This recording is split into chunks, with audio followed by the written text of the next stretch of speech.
Good evening, I'm Kelly McCullen, and this is a very special North Carolina Now tonight, where we're enjoyed for the full half hour Representative Bill Faison, who's running to be your next governor here in North Carolina. Mr. Faison, thanks for being on the show. Oh, Kelly, it's great to be here with you. Thank you for allowing me to. I've looked at polls, and you have your supporters. Other guys have their supporters as well, but there's a lot of undecided voters out there, still not sure who's who. Tell us about Bill Faison, what's your background, and what pushes you toward public service? Well, I grew up on a North Carolina family farm, worked my way through college and law school. I have 3 kids who are in college right now and one still at home with me, and it's for them that I am running. I really do believe that we have a problem in this state, a jobs crisis. We have something like 475,000 people roughly out of work according to the Employment Security Commission. If you take the Bureau of Labor Statistics numbers, which include folks who've given up looking and who've taken part-time work, then the number is much higher, closer to 600,000–700,000 people out of work. And of course, when kids are coming out of college these days, they need employment, and they've taken on college loans anticipating a job that pays a college-educated wage. And unfortunately, for about half of the kids coming out, there is no job waiting for them. They're ending up taking jobs that don't require a college education, and you can't pay back a college education loan with a job that doesn't pay a college-educated wage. Do you blame the recession of 2007, 8, 9 for wiping out all those jobs? Or are you seeing something that was going back as early as the year 2000 and creating what you're calling this jobs crisis? Well, clearly we're on the backside of the Great Recession. Unfortunately, it's taking longer now than any time in the last 40 years to find a job if you lose one. And if you find one, you take about a 17.5% cut in pay. So it's a very, very tough time out there. And I've read recently that in the last 12 years, we've had no net gain in jobs in this state, while in the last 10 years, we've had over 1 million people come into this state.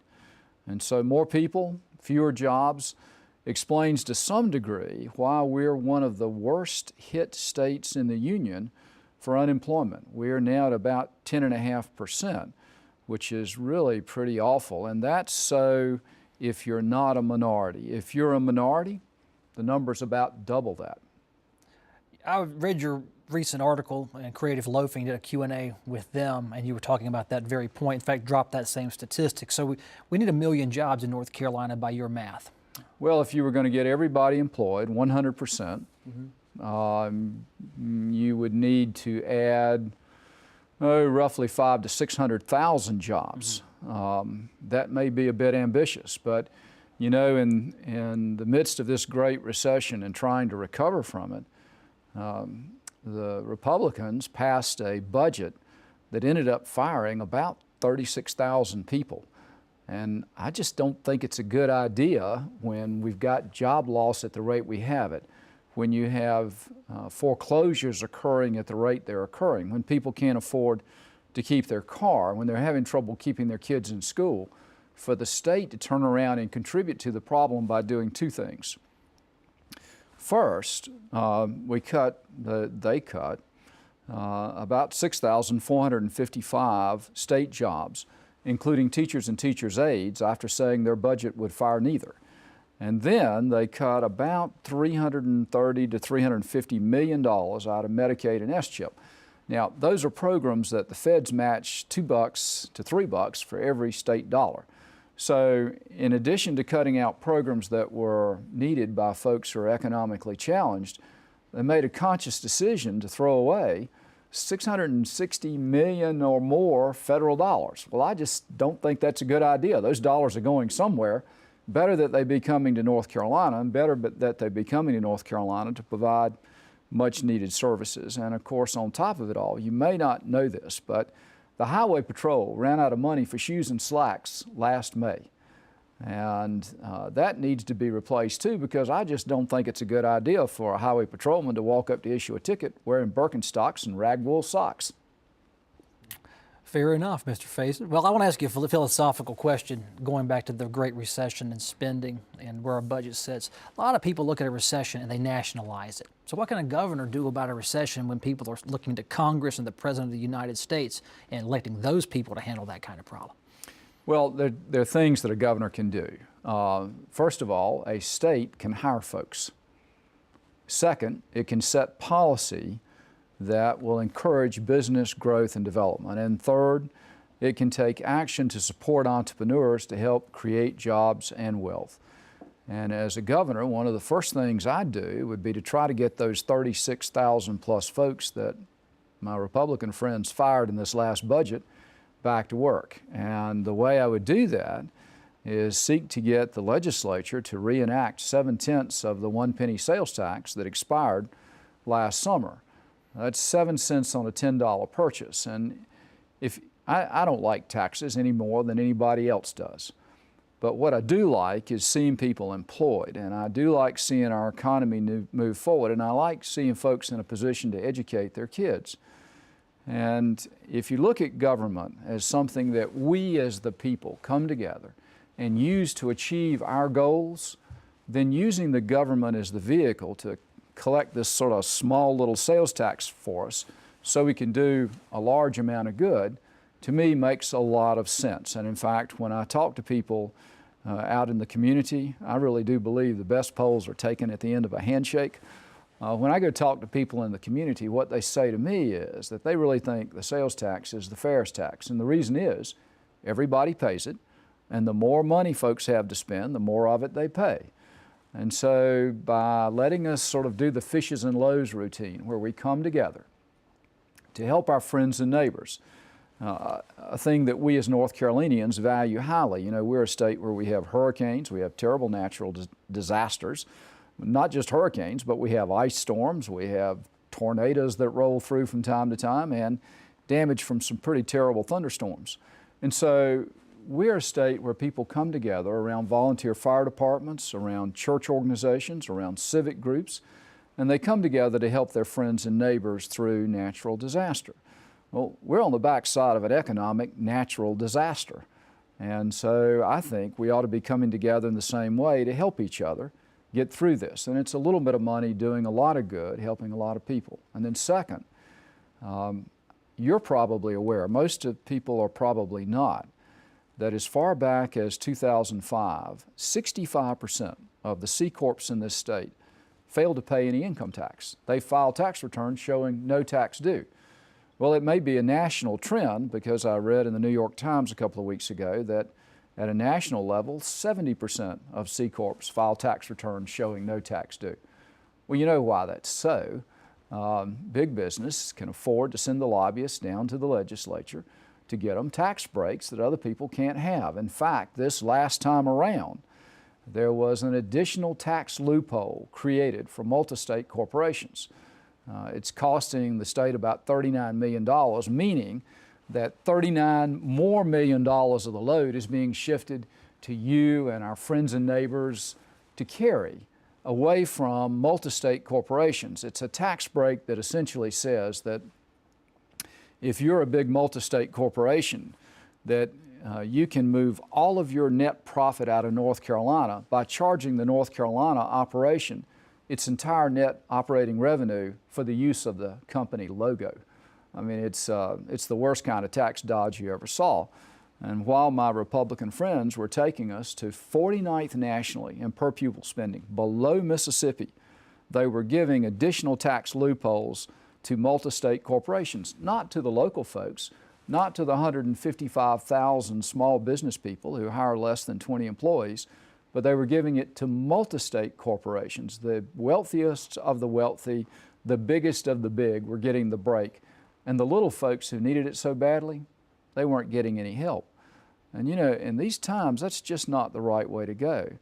I chair the House Democrats Business Caucus, and we were having folks in to talk to us about the impact of this economy on them.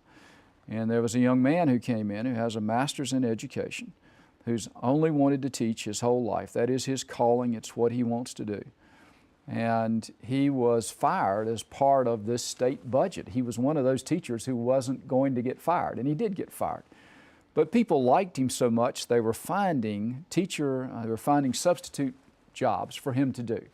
Well, it pays $100 a day, and you say $100 a day, well, it sounds like a lot of money sort of off the top of your head. But I'm enough of a business guy. I was sitting there sort of doing the math on this, thinking $100 a day, let's see, 5 days a week. It's seasonal because he's not going to be able to teach in the summertime. And he'd said he was pulling cable for, I don't know whether to name the company or not. It's Raycom Sports. He's pulling cable for them. And that in addition to that, he was doing some security guard work. And I was sitting there listening to him, and I was doing the fast math, and I said, you know, I'm not looking to pry, but sounds to me like you're around $19,000 a year in income. And he looked at me and he said, well, it's 19.2 actually last year. And I said, well, how do, at that level of income, how do you keep a roof over your head and a car underneath you to ride in? And he looked and he said, you know, it's interesting that you asked that as well, because last month I spent 2 days in Charlotte trying to get my car off the auction block. This economy has some very real people faces on it. And when we talk about hundreds of thousands of people being out of work, the numbers can get so big, folks begin to lose the individual character of it. Mm-hmm. But it translates to that many good folks who oftentimes, most oftentimes, through no fault of their own, have lost a job. They are doing a good job. They are respected at the place of employment. They are liked because they're good people. But the business can't continue providing the work because of the economy. And you know, for every dollar you put in the economy, it turns into 4. So when the legislature is pulling out hundreds of thousands of dollars, millions, in fact, actually hundreds of millions of dollars out of the economy, when they're doing that, the overall impact is multiplied by a factor of 4. And it's just the wrong thing to do. So as governor, one of the things I would do would be to look to change some of the tax structure, to try to come up with a smart tax policy that had us all sharing part of the burden, not just the individuals who are working so hard, but our good corporate citizens who are making lots and lots of money within our state also, especially in this tough economic time, ought to be sharing and shouldering a portion of the load. And then as another part, since government doesn't create wealth, it needs to support entrepreneurs who will go out there and create new businesses. And there are 2 things I'd focus on with that. First, I'd look to see what tools we have. Well, as you may know, North Carolina is the 7th leading holder of patents nationwide. North Carolina State University alone owns over 700 patents, has 192 pending. And there have been many a business built off of a single patent. You know, what was it, 5 years ago, 7 years ago, there weren't any iPhones or iPads. And today, there are 500,000 people employed doing apps for iPhones and iPads. We know technology makes a difference. We know technological advancement makes a difference. And so with all those patents sitting out there, there have to be golden technologies within there that some bright, motivated entrepreneur is willing to mine out and to try to make a go out of. And as part of that process, you end up getting jobs. The next part of it is that this is an internet economy. And I think we need to look at ways to involve everybody in the economy. If you've ever been really terribly poor, you know you spend all of your time trying to pay the light bill, the rent, keep gas in the car, and there isn't much time to go do anything else. And yet, in today's world, if you're looking either to advance yourself with education, or if you're looking to advance yourself with job opportunities, the way that you find those is on the internet. And yet, for many people, the choice becomes, do I take that $20 and pay for some level of internet, or do I apply it to the light bill? And if the light bill isn't getting paid, you don't really have much choice in it. So the question is, how do we be smart about our resources and help our people at the same time? And one thing I think we should look at is giving every high school student some form of a computer, iPad, a PDA, a laptop, something that gives them access to the internet. Not only because they need it for a world-class education, but that we also ought to encourage them to encourage their family to use it at home for internet access when they're done with their homework. And we ought to provide high-speed internet service to those kids at home without any additional cost, any more than we're charging them for a book these days. And I know folks would say, well, it's a service that's at home, but that's the same way a street is. The street or road in front of your house has to be paid for, and it is, by us in one fashion or another. But I think we need to look at high-speed internet the same way. I certainly think partnerships, public-private partnerships with businesses that will go out there and propagate internet is a good thing, and where they won't, then I think we need to look at ways that we can encourage it at the state level, and I think it needs to be made available to kids for their education. These days, you can't effectively do homework, a kid cannot, without high-speed internet access. I've just processed enough kids through the house to know I've still got a junior in high school there. I have a real sense of what it's taking to get that done. And so I think we need to make it available to our kids so they can get their homework done, but also available to their families. And we need to think about our resources and the spending of our money so that when we do it, we don't just do one thing, we do several things. And in this regard, one of the things we would do would be enhancing our children's education. At the same time, another good thing we would be doing would be giving access to the internet of folks who are economically challenged, providing them with a way that they can improve their own life through distance learning educational programs that are now being done through our community colleges, and at the same time providing a way that they can see other opportunities out there for employment, and providing a way where if they are entrepreneurially inclined and they see an opportunity to do something that will help them and their family, then they've got a portal and a way to get it done.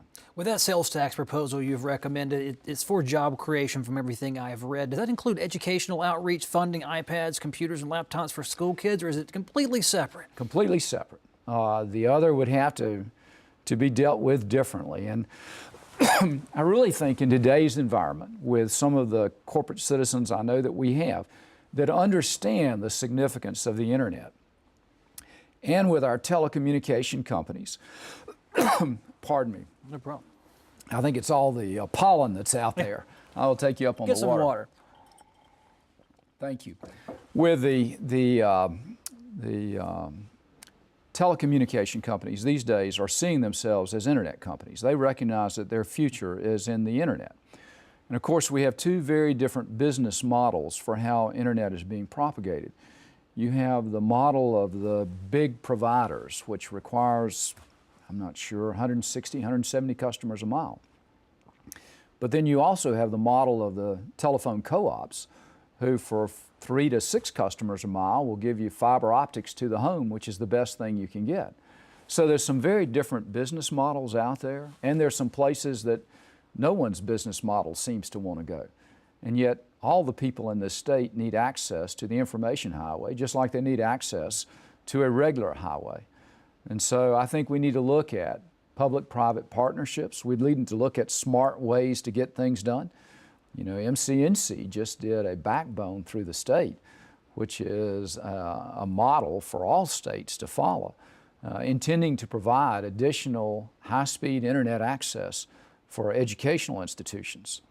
Maybe we need to look at partnering up with the telecommunication companies to make sure we get that done for everybody in the state. There's been a discussion, and bills have been passed in recent legislative sessions that supposedly deal with competition and fostering growth in the rural communities. Are you buying that was that ineffective in your opinion, or effective? Well, some of that has been helping. It certainly has, and I've certainly worked on some of those bills in the legislature. You got an interesting thing going though. Currently, well, right up until this session, municipalities are legally permitted to put in high-speed internet in their communities. And you know, a municipality is nothing but a group of folks who come together to provide services for everyone that they cannot individually afford to provide. So a municipality could do that. But this time around, Time Warner, as the principal sponsor, came up with a bill that they call the Level Playing Field Bill, Well, you know, sometimes down at the legislature, things are named exactly what they are. Sometimes they're named exactly what they're not. This one was named exactly what it's not. It's not about a level playing field. It ought to have been labeled the Time Warner Limited Monopoly Bill. And what it was intended to do is make it virtually impossible for any new city to get into providing high-speed internet access in its community. Not only that, but there is not now enabling legislation on the books that prevents a county to put high-speed internet access in the county. And so I chaired the High-Speed Internet Access Study Committee, Special Select Study Committee for the House. And as part of that committee's work, it proposed legislation which would enable counties also to be involved in not just putting it in themselves, but even involved in public-private partnerships intended to facilitate high-speed internet progress within their county. Well, the telecom sent down a whole bunch of lobbyists who went to work on that bill and made sure it got killed because they don't want the competition. Now, where private business will do it and get it done and provide the service, then in that regard, I'm a rank capitalist. I fully support them. But where private business, for economic reasons or policy reasons or other reasons, is not providing what people in the community need and want so they can go forward and be a part of this economy, then I fully support municipalities and counties stepping up to be able to provide for people in their area what they cannot get from private providers. Another plank in your issues platform involves energy in North Carolina. I've read your tweets on Twitter. You don't like fracking one bit, it appears. I don't. So what other options are out there for making money, private enterprise, while lessening independence, lowering costs for customers, et cetera, et cetera? Well, if you'll let me, I'll start that discussion with fracking. You know, fracking is a process where you take perfectly good drinking water, intentionally contaminate it, ram it in the ground, bust up part of the Earth's crust, and then go about trying to extract gas and oil from that. And then you have to figure out what you're going to do with that water you just contaminated. And we're not talking about a gallon or gallon and a half of water. A good fracking operation will go through 3 million gallons of water in 5 days. And we're a state where you have periodic droughts. And it's probably not a good idea to intentionally mess up your own drinking water, which you've then got to figure out how you're going to go to dispose of the contaminated water, because you can't throw it back on the surface to drink it. And not only that, when my Republican friends came forward with this idea, they put in their bill $500 million to deal with contaminated wells. And then they said they weren't going to contaminate any. So what is on the, what would be on the table with a Faison administration? Okay, fracking, you can't expect friends from the natural gas industry. Offshore drilling, the wind power, solar power, what's feasible if you're leading this state? Well, you have to be practical about how you go forward, but you have to take into consideration everything you're dealing with. And they claim jobs to be coming with fracking, and I'm sure some would come, but you've got to look at the jobs you may lose in this state if you start contaminating areas where we now have tourist trade. So you need to look at that. I think really one of the things we need to look at is back to new technology. There are technologies out there intended to magnify energy production. And they're worth taking a look at. Some of them are just very burgeoning technologies. In fact, if you start looking for it on the internet, it's sometimes hard to find it in the U.S. You start finding these things being done in South Africa or in other countries where the energy need is perhaps greater and the energy lobby is perhaps weaker. I saw some years ago someone come up with a brand new device which would have put into the handle of a gas nozzle the ability to swipe your credit card, and would provided you all the information that you now get in a big gas pump. And I saw a battle ensue over that, where folks were trying to get that technology taken over and suppressed so that you could continue selling big gas pumps. Now, I don't know exactly what's happening with all of the energy folks in our state, but I do think we need to be focusing on new technology, new energy approaches. and energy approaches that don't contaminate intentionally our own water or destroy our own drinking wells. You know, Ohio recently had to ban fracking because of the small earthquakes they were having as a result of crushing up the Earth's subsurface. And so we need to go forward in a reasonable and a careful approach where we know that we need energy. We need to look at technology as a source for additional clean energy. We need to look at traditional energy, and we need to look at it from the standpoint of the consuming public. Gas prices are too high. It is crushing people. So we need to make sure that whatever we can do as a policy of the state to help people at the gas pump, we do it. Thank you, Mr. Faison, and thank you for watching this very special edition of North Carolina Now. Thanks for letting me join you.